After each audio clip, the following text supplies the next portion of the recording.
Hola, buenos días, amigas, amigos. Vamos a continuar con el temario que estábamos viendo la semana pasada. Era sobre la revolución industrial. Habíamos visto en las dos clases anteriores, había dado una explicación de qué era, cómo había surgido la revolución industrial. Y bueno, habíamos visto un poquito cómo se había expandido geográficamente, cuáles eran los avances. Habíamos hablado de las primera, segunda, tercera revolución industrial, cada una, qué tipo de energía y y cuáles eran esas industrias, en unas más pesadas, en otras más directas al consumidor. Y bueno, pues eso había sido un poquito lo que habíamos estado hablando. Hoy vamos a hacer un resumen sobre esto para empezar ya el próximo día directamente a ver de dónde viene esta clase obrera. Vamos a mirar histórica y filosóficamente cómo aparecen ya algunos pensadores dentro de la propia Biblia, algunos pensadores desde un milenio, incluso antes de Cristo, qué es lo que pensaban luego los antiguos griegos, evidentemente Platón. Vamos a hablar mucho del platonismo, luego de el cristianismo, San Agustín, Edad Media, lo que va a acontecer a partir de la Edad Moderna, la aparición la aparición de los estados modernos. Y a partir de aquí, bueno, pues ya al llegar a la edad contemporánea, y es lo que vamos a ver el próximo día, esa parte dentro de la edad contemporánea que tiene que ver con bueno, que tiene que ver ya con el desarrollo de lo que es la clase obrera una vez que se produce esta revolución industrial. Como he dicho, hoy vamos a centrarnos en hacer un resumen sobre lo que hemos visto los 2 días anteriores. Lo vamos a hacer pasando una serie de diapositivas, y el próximo día iniciamos eso, cómo dentro de este marco de la revolución industrial se va a desarrollar esa nueva clase social que aparece una vez que terminan los estamentos, una vez que acaba el antiguo régimen. Bien, pues vamos a empezar em, con esta cuestión. Vamos a ver un momentito porque bueno, lo voy a dejar en este mismo formato. Lo vamos a ir viendo. Bueno, como decía, la protoindustrialización o la revolución industrial apareció allá por 1780, perdón. Apareció en un lugar muy concreto, que es en Inglaterra. Unos motivos vamos a ir viéndolos, ya los había contado. Hoy voy a intentar ir un poco deprisa para poder ver todas las diapositivas, porque todo lo que hemos visto ya lo había explicado en las dos clases anteriores. Es para que tengamos ya una referencia para que el próximo día entremos directamente sobre cómo se comporta la clase obrera dentro de este nuevo modelo de sociedad que va a crear la industrialización. Pues es, sin embargo, durante el siglo XVIII cuando, bueno, pues cuando se va a iniciar una revolución industrial previa o protoindustrialización, de la que hablaba, que es esa industria rural dispersa que tenía que ver con el que los campesinos, en las largas temporadas en las que el paro agrario entre cosechas, etcétera, etcétera, existía muchísimo paro en el campo por estos motivos, pues eso fuese aprovechado por la elaboración de manufacturas. Los grandes empresarios que empezaban a aparecer, esos que había dicho que habían tenido una acumulación de capitales gracias al comercio, pues les van a proporcionar tanto las herramientas como todos los elementos necesarios para la producción. Esto eran bueno, había dicho que eran los domestic system. En principio, los campesinos eran dueños de sus instrumentos de trabajo y vendían sus productos a los comerciantes. Ese es el inicio. El comerciante controla el proceso productivo, suministra las materias primas y las herramientas y fija los precios. Este sería el segundo paso. Y ya el tercero, que es el de las factory system. Los comerciantes concentran todo el capital, se reúnen en un mismo lugar los trabajadores, las máquinas y las herramientas. Ese sería el último de los procesos. Habíamos visto desde la dispersión rural hasta la aparición ya de las fábricas, la aparición ya de la concentración empresarial en las ciudades, éxodo rural, todas esas cuestiones que veremos más tranquilamente. Había hablado también de qué es lo que había ocurrido también previamente en Gran Bretaña. Habíamos hablado de varias revoluciones, una de ellas, la previa, que se produce en la revolución agrícola, que es como el pistoletazo de salida, antes incluso de que naciesen las grandes fábricas, esa concentración de máquinas y concentración de trabajadores, se va a producir la expulsión del campo de estos campesinos y a los que pertenecían todavía a un estamento, porque no ha caído el régimen antiguo. Ese estamento de los campesinos, que era absolutamente mayoritario en el antiguo régimen, van a sufrir un desplazamiento desde los campos hacia la gran ciudad. Y es ahí donde va a nacer, es ahí donde va a nacer esa clase obrera, una vez que se reúnen en torno a la fábrica, en torno a ese trabajo en la industria y, bueno, donde se va a desarrollar ese nacimiento del movimiento obrero. La revolución agrícola, comentaba, bueno, va a aumento de la producción, hay un aumento de la producción gracias a varias cuestiones. Yo lo que había dicho era que la causa que lleva a Inglaterra a que se produzca esta revolución agraria tiene que ver con la legislación. Se eliminan, va a haber una eliminación de las propiedades señoriales y comunales, concentración de la propiedad gracias a las leyes de cercamiento, obligatoriedad de cercar cada uno su propio territorio, sus propios campos de cosecha y lo que les obligaba a estos campesinos a pedir unos préstamos de un dinero que no les era concedido o para el que no estaban capacitados para poder pagar. Esto va a llevar a la venta de estos campos, el que haya una concentración, se creen unos campesinos que tengan muchísimo más territorio y que esa tierra vaya a poder ser mucho más rentable. Va a pasar, que de hecho se mejora de una forma absolutamente increíble la producción. Se va a multiplicar esa producción anterior. Gracias no solo a esto, sino que también se van a mejorar muchísimo las técnicas agrícolas, va a haber una eliminación del barbecho, con lo cual la tierra ya no descansa, la utilización del arado de hierro, tirado ahora por mulas, también más ligero, aunque penetra menos en la tierra, perfeccionamiento de los sistemas de riego y aparición de máquinas y abonos químicos. Esto es importantísimo, este momento el del perfeccionamiento del riego y el de llevar tierras de regadío que multiplican también las cosechas y las mejoran también infinitamente. Todo esto es gracias a una nueva metodología, unas nuevas circunstancias técnicas que van apareciendo, que son estas máquinas, y además de todo esto, lo que va a aparecer también es un nuevo modelo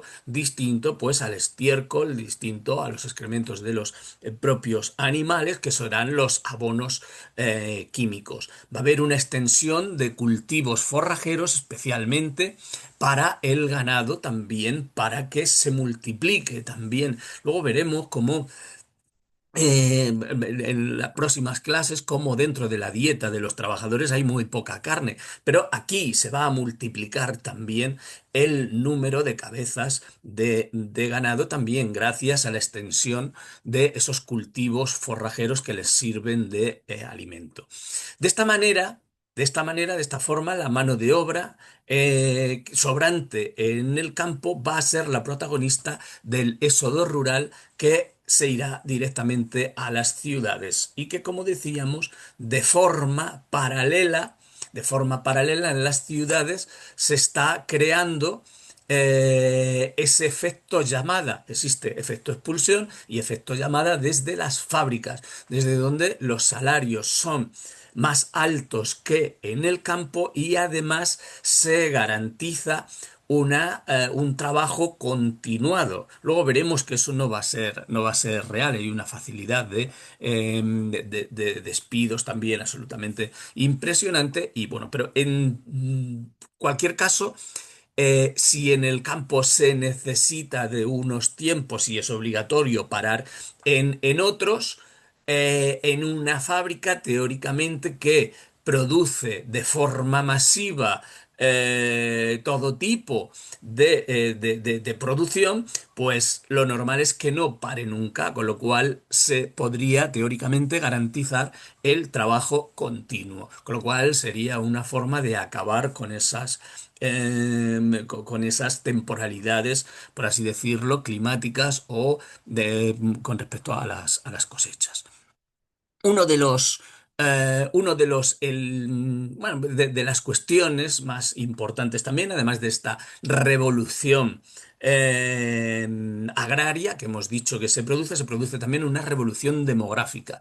Y es que la población con respecto, o la población, o el crecimiento de la población típico del antiguo régimen va a ir cambiando poco a poco también según se va implantando la revolución industrial en los distintos territorios. Así tenemos, pues, por ejemplo, diferencias tan grandes como la que se produce en Reino Unido, que es el origen de la revolución industrial, y el que se produce en España, que se produce una revolución industrial tardía. Y tenemos, por poner un ejemplo, cuál es el desarrollo demográfico de la población que se produce. En Gran Bretaña existen entre 10 y 11 millones de personas en alrededor del año 1800. Vamos a poner entre 1800 y 1900. Fijaos, el dato. 1800 en Gran Bretaña hay entre 10 y 11 millones de habitantes. Bien, pues al final del periodo, después de todo un siglo, la población se ha más que triplicado. De esos 10-11 millones de habitantes se pasa a casi 38 millones de habitantes. Fijaos, fijaos el incremento poblacional que se lleva en todos los países en los que se va implantando el modelo de revolución industrial, el crecimiento se multiplica. Veamos qué ocurre en un lugar donde la revolución industrial se va a ir implantando de forma lenta en determinadas zonas nada más y vamos a ver cómo es el crecimiento, cuál es el crecimiento de la población. Pues el crecimiento de la población en este territorio, en España, que es en el año 1800 aproximadamente igual que el de Gran Bretaña en ese mismo periodo, era también entre 11 y 12 millones de habitantes en 1800, se va a o va a tener un crecimiento muchísimo menor. A final del periodo, en el año 1900, España va a tener unos 18 millones y medio de habitantes. Ya vemos cómo el crecimiento de Gran Bretaña ha sido hasta 37 millones y medio de habitantes. Con lo cual, ahí ya vemos que ha ocurrido algo. En cualquier caso, la revolución demográfica es un hecho incuestionable. El crecimiento de la población o la multiplicación de la población es absolutamente espectacular. ¿Por qué? Pues el incremento de la población se debe, bueno, primero a no solo el uso, sino la expansión, el uso de las vacunas con lo cual lleva a la desaparición de muchas epidemias. Esto ya venía ocurriendo desde el periodo del periodo de la Ilustración, desde el periodo anterior iban apareciendo. La de la viruela había aparecido en la última década del siglo XVIII. España realiza, bueno, Inglaterra también, pero España realiza algunas empresas en las que lleva a sus colonias a esta expansión de la recientemente descubierta en Gran Bretaña la vacuna de la viruela. Bueno, en cualquier caso, como digo, eso ayuda el aumento de número de consumidores, o sea, cada vez hay más consumidores porque se necesita más demanda de productos con la fabricación de nuevos elementos. Para que veamos un hecho incuestionable, es aquí, bueno, aquí tenemos millones de habitantes en la comparativa, lo que he estado comentando anteriormente, para que veamos el crecimiento de la población, como se da en algunos otros lugares fuera de Gran Bretaña. Ya he hecho la comparativa con España. El número total de personas que hay en 1800, el número de habitantes total de la Tierra está en menos de 1.000 millones, estaría los 900, entre los 900.000 aproximadamente sería, no llega a los 1.000 millones de habitantes. Y tenemos a final del periodo, tenemos unos 1.650 millones, o sea, en el año 1900. A mediados del siglo XX existen ya 2.500 millones de seres humanos. Con lo cual, la revolución industrial crea una revolución demográfica importante. Eso es un hecho también clarísimo. Hay un cambio de mentalidad porque lo que va a aparecer va a ser un nuevo marco en el que va a haber un nuevo marco en el que se va a desarrollar toda esta cuestión, que es el marco que yo comentaba. Es un cambio, además de el político, es un cambio económico. Es un cambio económico que viene o que viene de la mano bueno, pues de su ideólogo principal o inicial, que es Adam Smith. Adam Smith es el creador de este sistema del liberalismo. Luego, Ricardo, hay algunos otros que lo van a perfeccionar o van a ayudar a crear este liberalismo clásico. Su libro, La riqueza de las naciones, expresa perfectamente cuál es este marco en el que se va a desarrollar el capitalismo, que está dentro de esta nueva ideología.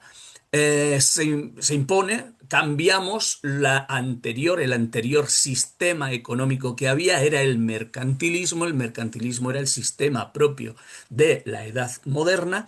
Dentro de la edad capitalista, de la edad contemporánea, tenemos el liberalismo económico. Hemos visto a su padre, Adam Smith, y vemos las principales cuestiones. Muchas de estas cuestiones realmente habían o se habían iniciado ya con el comercio colonial, etcétera, etcétera, y nuevas formas de préstamos, todas estas cuestiones relativas a la banca, al comercio, los seguros, todas estas cuestiones, letras de cambio, todas estas cuestiones habían aparecido ya, pero ahora se va a perfeccionar. Aparece una cuestión que es la de la iniciativa privada, el desarrollo de, bueno, pues de esos burgueses, esa clase burguesa que es emprendedora, que arriesga su capital, que tienen grandes capitales y que los arriesgan. Ya veíamos de dónde venían del comercio, de ese comercio colonial. El espíritu empresarial, la inversión, la innovación y especialmente la búsqueda del beneficio. El liberalismo económico, ¿qué es lo que pregona? Pues pregona el libre mercado, la libertad económica y la mínima intervención del Estado. Serían algunas de las cuestiones. Como he dicho, algunos de los autores, tenemos a Malthus, tenemos a Ricardo y tenemos a Adam Smith, bueno, pues que es el máximo representante. La revolución industrial se inicia en Gran Bretaña a partir de mediados del 18, gracias a esa mentalidad liberal, la materia prima, el hierro, la fuente de energía, el carbón, la aparición de la máquina de vapor de James Watt en el año 1769, ya lo habíamos comentado el día anterior. Este es el origen. Habíamos visto que evidentemente era gracias a esa acumulación de capitales que se había dado, gracias a esa revolución agraria que se da y gracias a los nuevos los nuevos descubrimientos técnicos, tecnológicos. Aquí nos viene, pues eso, como un recuadrito en el que nos dice ese tipo de circunstancias que son las que se dan. Revolución agraria, hay que tenerla en cuenta. Burguesía emprendedora, no es que por solo porque sea una burguesía emprendedora, hay muchas cuestiones que la hacen emprendedora, entre otras cosas, su propia forma de pensar. No nos vamos a ir tan atrás, quizás luego lo hablemos específicamente cuando pasemos por ese periodo, pero en el periodo de Isabel I, cuando aparece ya implantado el anglicanismo, aparece una nueva mentalidad que no es tan estricta como el catolicismo con respecto pues, a técnicas como el préstamo, como el prestar dinero con interés, todas esas cuestiones que sí que tienen que ver en el desarrollo de una ideología o de una mentalidad. Lo veremos más adelante. Eso es lo que tiene que ver esa burguesía emprendedora, eso y la gran acumulación de capital que tienen algunos de esos burgueses, que son los que pueden afrontar unas inversiones tales como para poder crear estas primeras fábricas. Los recursos coloniales disponen de unas colonias importantes de las que se abastecen de productos primarios, de los que se abastecen también de mano de obra barata.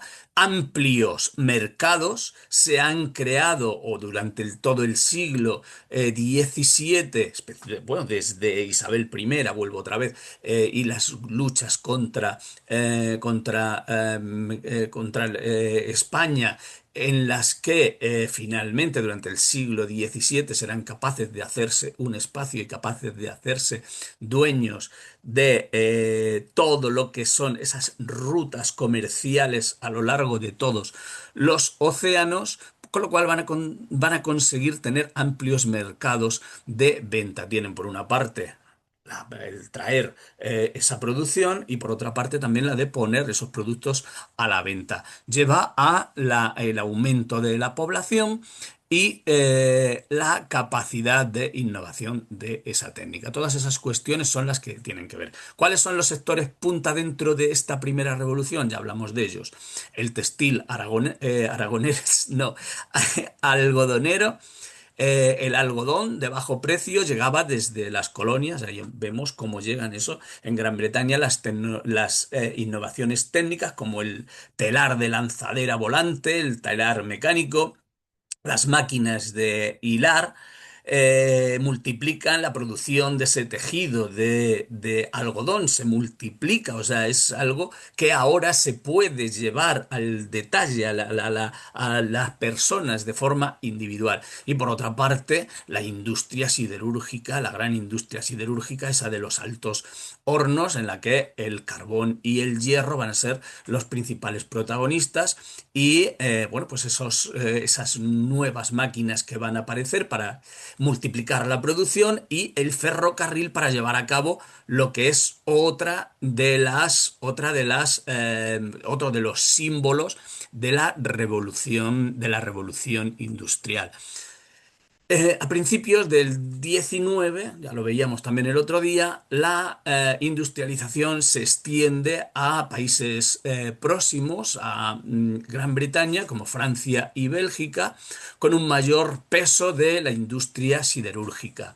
Entre 1850 y 1870, previo justo a la segunda revolución industrial. Veíamos el otro día que la segunda revolución industrial aparece a partir de 1870. Se caracteriza porque se unían, si recordáis, la electricidad, el petróleo, se unían otros nuevos métodos de transporte, etcétera, etcétera. Entre 1870, 1850, 1870 se unen Rusia de forma leve y solo en las principales ciudades. Recordamos cómo a la altura, o lo veremos en 1917, la industrialización que hay en Rusia es absolutamente parcial y exclusivamente en unas pocas grandes ciudades. Se extiende a Rusia, Alemania, Estados Unidos, que era una colonia británica hasta 1779, como sabemos, y a Japón a partir de 1870 también va a llegar, y bueno, su modelo de implantación también va a ser peculiar porque bueno, es un modelo sobre una sociedad todavía medieval. En el sur de Europa coexistieron regiones industrializadas y zonas esencialmente rurales, y una desestructuralización absolutamente tremenda. La Europa oriental se mantuvo prácticamente al margen de la industrialización hasta el siglo XX. Las consecuencias económicas, la revolución de los transportes, el ferrocarril, es absolutamente trascendental en el desarrollo del siglo XIX, la vertebración, la unión de territorios que habían estado desconectados completamente de los centros de políticos, económicos, etcétera, etcétera. El resultado de la utilización de la máquina de vapor para propulsar la locomotora y el hierro para los raíles del tren y los raíles. Fijaos qué cantidad de producción había que hacer nada más que para crear el ferrocarril.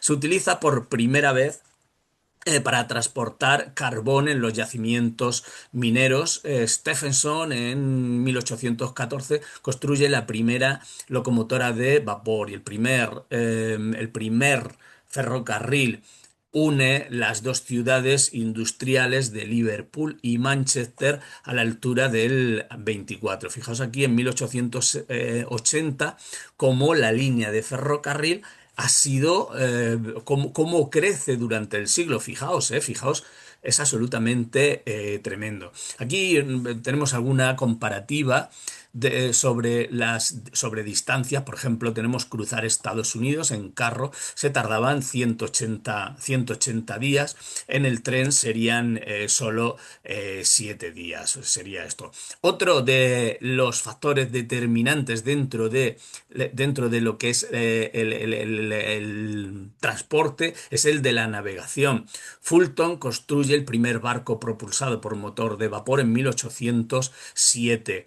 Esto es absolutamente revolucionario. Revolucionario porque va a permitir que el transporte marítimo, reduzca tiempos y multiplique las cantidades de carga. Eh, Tenemos como, fijaos, aquí, ¿dónde lo tenemos? Aquí en tonelaje. Los veleros, bueno, os cuento un velero, los Clipper más modernos, los últimos, tardaban alrededor de 2 meses en cruzar el océano desde Europa hasta América. Estos nuevos barcos de vapor lo van a hacer en 15 días. Con lo cual la reducción es importante. El porcentaje de carga, también vemos aquí el tonelaje, cómo crece, cómo va creciendo ese tonelaje de carga. Bueno, esto ya es repetir un poco. El desarrollo del capitalismo es un sistema económico que se basa en el liberalismo económico. Características: los instrumentos de propiedad de producción son la propiedad privada, búsqueda de la obtención del máximo beneficio. Los precios los regula la ley de la oferta y la demanda ante una libre competencia. El aumento de los negocios va a provocar todo el desarrollo de ese sistema capitalista que va con respecto a la creación o la formación empresarial, uniones de empresas, etcétera, los bancos, el desarrollo de todo lo que tiene que ver con los préstamos a empresarios, posteriormente a consumidores individuales, etcétera, etcétera. Esa conversión, como digo, de sociedades anónimas en las que cada uno pues va a, bueno, va a invertir o va a exponer su propio capital en pro pues, de unos beneficios también importantes. Y bueno, pues con esto, una vez que tenemos el marco ya preparado para bueno, para eso, para ver cómo se desarrolla esta nueva clase social, la clase obrera, que lo veremos, como digo, ya el próximo miércoles. Y ahora, bueno, pues creo que solo estás tú, Eva, porque le había dado paso también a Consuelo, pero no la veo por aquí. Con lo cual, si queréis hacer alguna pregunta, podemos hablar un poquito sobre este tema y ya está. El próximo día empezamos, como digo, ya con quiénes son las personas o cómo viven las personas que están en este marco. Bueno, en principio no tengo ninguna consulta hoy, así que muchas gracias y hasta la semana próxima. Pues muy bien, Eva. Nos vemos el miércoles que viene Uy, no, perdón. El miércoles que viene, no, el miércoles que viene es día 26, creo. Sí, el miércoles que viene no vamos a tener, va a ser al siguiente miércoles. Os lo pondré luego en todos los grupos en los que entráis gente a verlo, aunque sea en diferido.